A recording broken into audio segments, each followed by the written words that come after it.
Welcome, Professor Ufuk Akçit, to the European Business Summit. Welcome, Professor. Thank you. Thanks for having me, Chris. Now, you're at the University of Chicago. You're looking at the world, and that's what we're doing. Let me ask you first, what is holding back innovation? What, in your opinion, is, you're doing a lot of studies. Right. So I'm a growth economist, and I'm interested in the drivers of long-run growth, which is technological progress and innovation.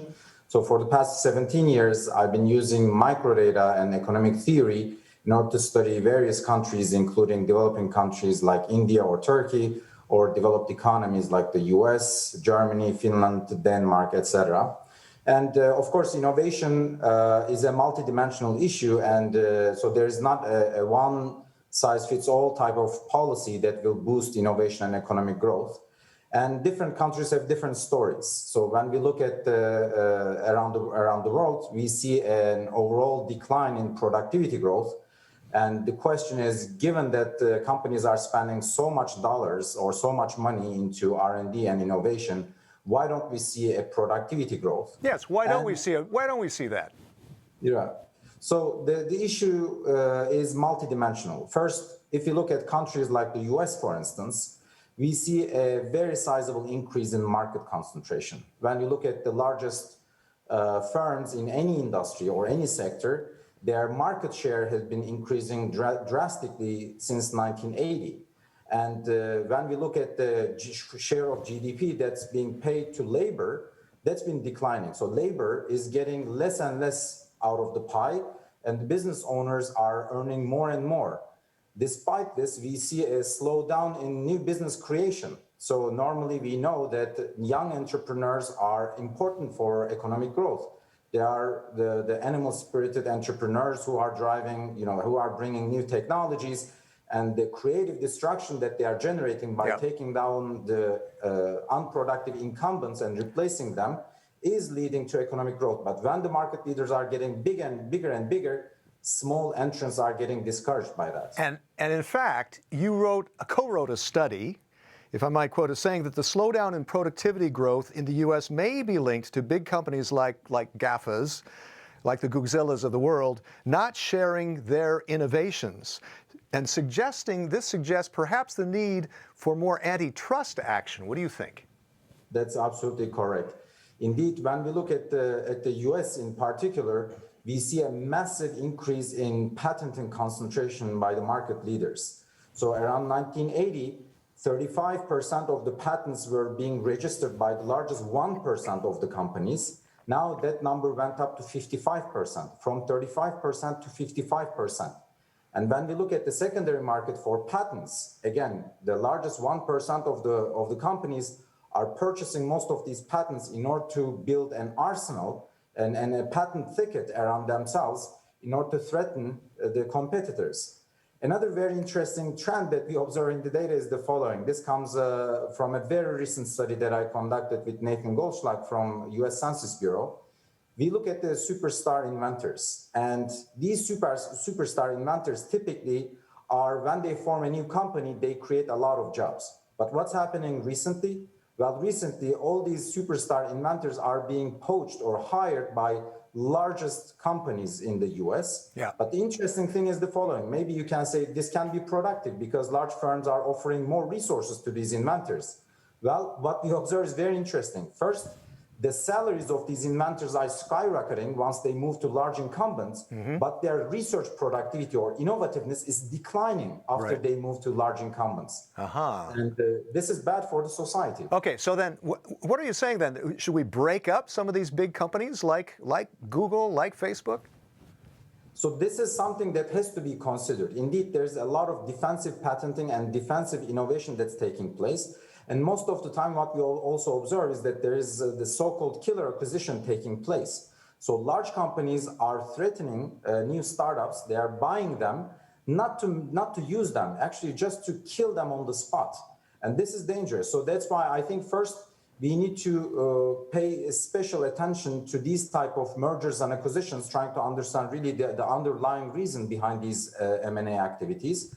And second, we need to pay more attention to the secondary market for technologies, especially compulsory licensing, for instance, or the patent transactions has to be observed carefully.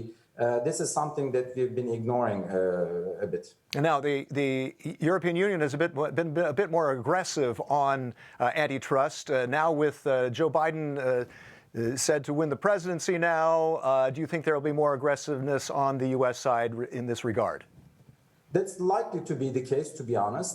When we compare Europe and US, this issue, this phenomenon that I mentioned is more visible in the US than in Europe. So, and some have argued that indeed the antitrust policies in Europe have been more successful. So that's why I wouldn't be surprised. And given the rise in the debate, in the policy debate in the US, I wouldn't be surprised if the US government also takes some action in that direction. Okay, and let's talk about what governments should be doing about promoting education and innovation, linking the two together. We see that the Horizon Europe budget is deemed far short of what is needed. 7 Nobel laureates and other scientists have signed a letter against proposed cuts in Horizon's research and development.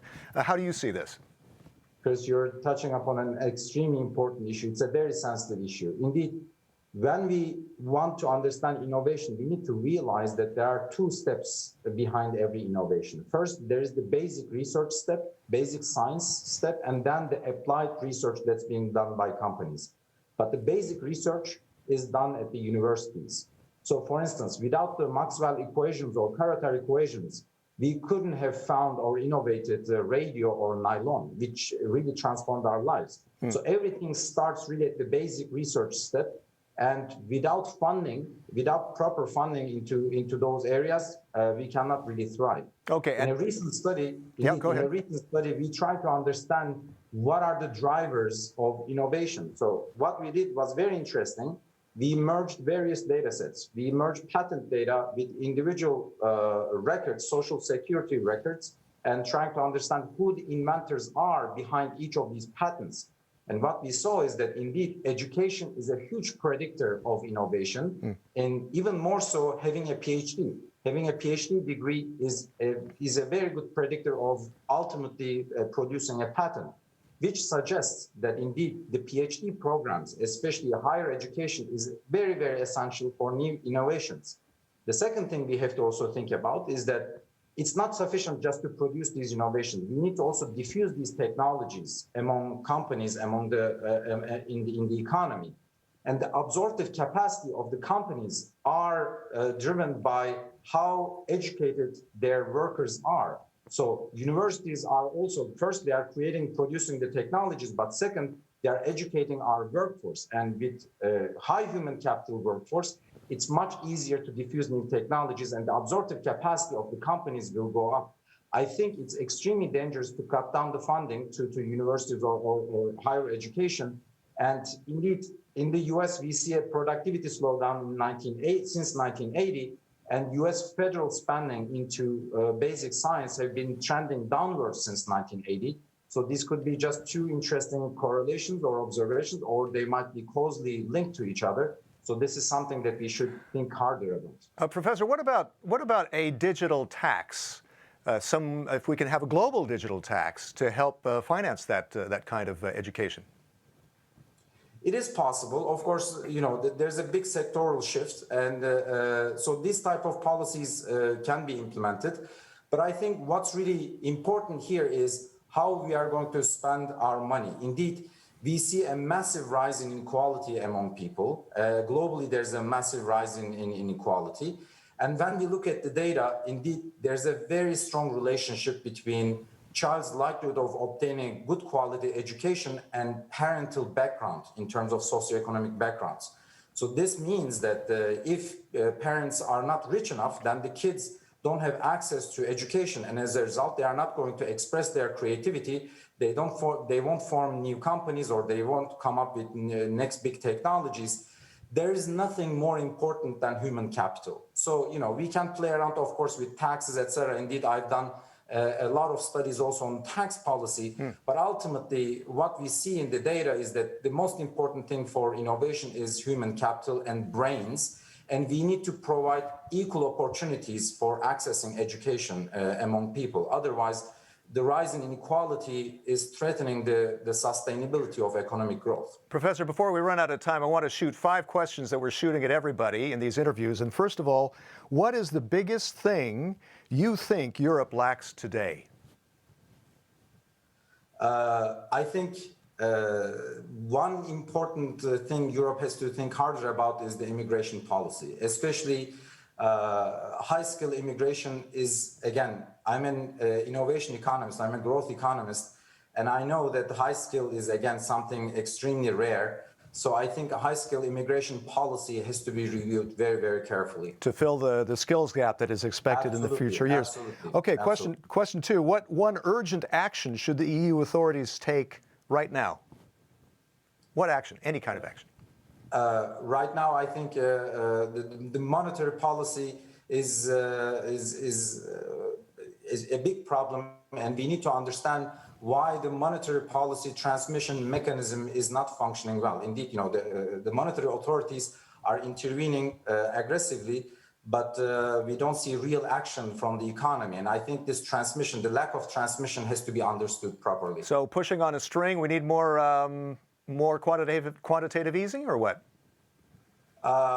Probably that won't be sufficient. There are other problems. So we have to think about an economy like a car with 4 tires, and monetary policy is one of those tires. But if other tires are also broken, just fixing the monetary policy won't be sufficient. So that's why I think we need to understand what other tires are broken, and I think education is one of them. Immigration policy is another one. So we have to understand. We have to think about the economy jointly. Okay, and any other one concrete measure would help jumpstart Europe's economy? Is it that, or is it something else you can suggest? One more issue that I need to mention, Chris, on this is that I think zombie companies is a major problem in Europe. So zombie companies. Zombie companies, exactly. So the companies that are not sufficiently productive to survive, okay, but because of the recent policies, yeah, they managed to survive. And we shouldn't be afraid of entry and exit into the economy. Indeed, we should like turnover. Turnover is a major driver of economic growth, and we don't need to be obsessed about keeping small businesses alive. Some firms are small because they are unproductive, and some firms stop growing because they are unproductive. We need to let them exit the economy. We shouldn't be afraid of letting some companies shut down, because otherwise we won't be able to reallocate resources from less productive companies to more productive companies, again, which is the main drivers of economic growth. Okay, 2 more quick questions. As we imagine a post-COVID world, what one urgent measure should be taken? I think in the COVID economy, we should never forget that industries or regions are a gigantic network, and they are all operating jointly. And we need to think about the most central regions or most central industries in the global production chain. And the resources are limited. We have to recognize this. Resources are limited. The question is, where should we intervene so that we can get the highest return to our limited resources? And there, we need to identify the central regions and central industries when we want to use our money. So that's why I think we have to think about the network structure of production and design our policies accordingly. And finally, a message to the European Business Summit on its 20th anniversary? I wish everybody a great summit. Of course, nothing replaces one-on-one human interaction face-to-face. Hopefully, this is going to be the last online business summit, and hopefully next time we can meet in person. Professor Ufuk Akçit, thank you so much of the University of Chicago. Thank you for joining us on the European Business Summit. We'll see you again, I hope. Thank you very much. All the best.